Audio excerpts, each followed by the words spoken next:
Otros 365 días para ser más culto. Día 5, semana 42, ideas y tendencias. La presidencia imperial. En 1973, el historiador Arthur Schlesinger, hijo, publicó un libro titulado La presidencia imperial.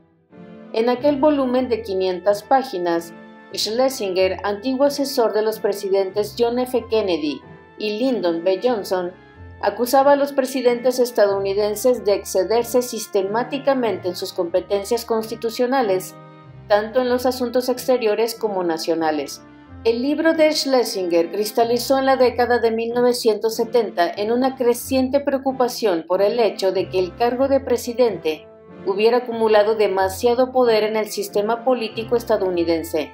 En consecuencia, el Congreso estadounidense aprobó una serie de leyes encaminadas a reafirmar su papel de brazo del gobierno en plano de igualdad con él. La presidencia imperial, entre comillas, se remontaba al mandato de Franklin Delano Roosevelt, cuando éste amplió la burocracia en la Casa Blanca e implantó medidas a escala nacional que le otorgaban un poder más directo sobre la economía. Tras la Segunda Guerra Mundial, los presidentes de los partidos principales trataron de aumentar su poder en asuntos exteriores.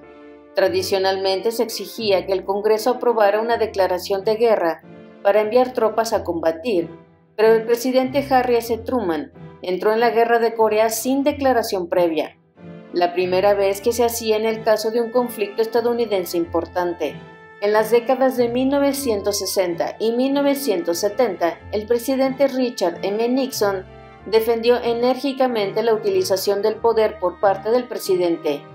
En una célebre entrevista de 1977, expuso su opinión de que el presidente pudiera hacer prácticamente todo lo que él quisiera. Cuando el presidente lo hace, eso significa que no es ilegal, dijo. En parte como reacción contra Nixon, el Congreso aprobó en 1976 la War Powers Resolution. La medida limitaba el poder de los presidentes para enviar tropas a combatir.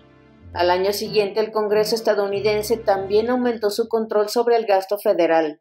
Ya más recientemente, la administración del presidente George W. Bush reanudó la campaña de Nixon para aumentar los poderes del presidente, al afirmar que éste podía ordenar escuchas ilegales y torturas para detectar e interrogar a presuntos terroristas. Los críticos denunciaron que había recuperado la época de la presidencia imperial, y un Congreso indignado emitió una serie de notas de prensa denunciando dichas prácticas. Otros datos de interés. 1.